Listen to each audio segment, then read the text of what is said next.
එයා ලංකේගේ පාඩුව කෝටි 7000. මොනවද පාඩුව? ඊළඟම මම ඇහුවා එයා ලංකේක මෙච්චර පාඩු ලබන්න. එයා ලංකේක පාලනය කරන්නේ කවුද?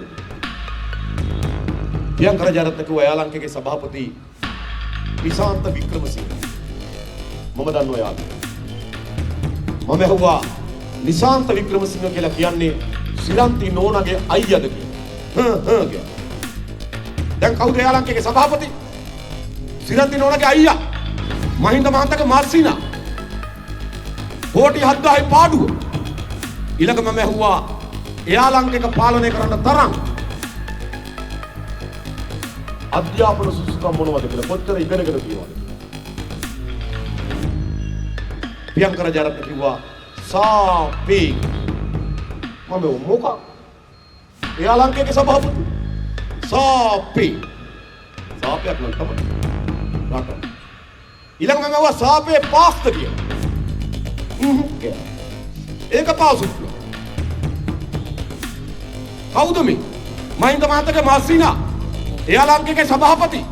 පාඩුව කෝටි 7000යි. ඊළඟ මම ඇහුවා එයා ලංකේගේ සිකුට්ටි මහත්තයාට කොච්චර සුසුකම් ඕනද කියලා.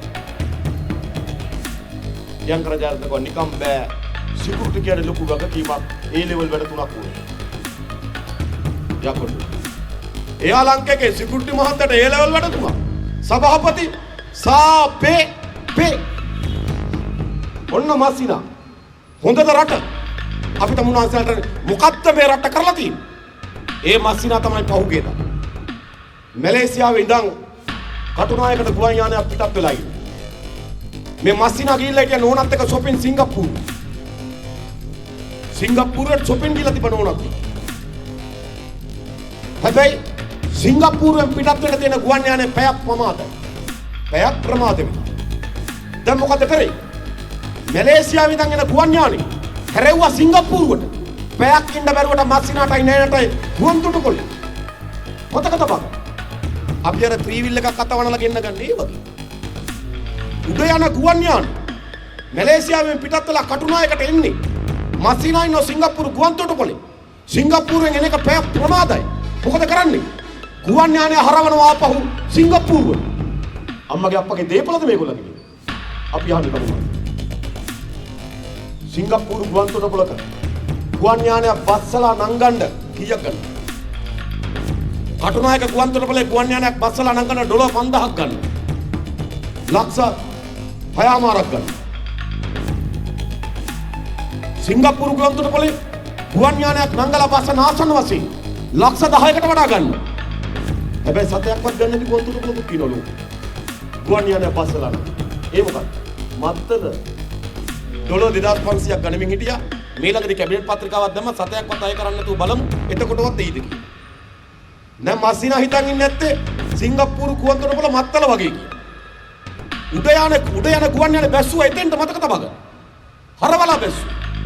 ගුවන් පත දෙකක් මැලේසියාවේ ඉඳන් කටුනායකටයි සිංගප්පූරුවේ ඉඳන් කටුනායකයි.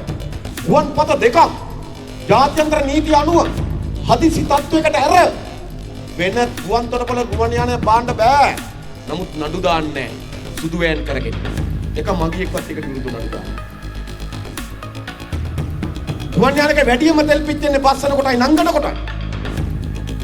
ඉතින් මාසිනා පැයක් ඉන්න බැරුව ගේන්න ලක්ෂ 30කට වඩා වීදුව. මම මුදල විතරක් නෙවෙයි මෙතන කියන්නේ. මෙතන කියන්නේ මොන යක්කුදම කියලා මේගොල්ලෝ. පැයක් ගුවන් තොටුපොළේ ඉන්න බැරුව උඩ යන ගුවන් යාන හරවන නායකයෝ. මහින්ද මහත්තයාගේ මාසිනා. මේක රටක්ද? මේක එක පවුලක් සහ කල්ලියකට ගියපු රටක් නෙවෙයි. අපි කොහොමද කරන්නේ? ඒ විතරක් මේ රටේ මහජනගේ මුදල් පිළිබඳ කිසිදු හැඟීමක් පැකීමක් නැහැ මේක.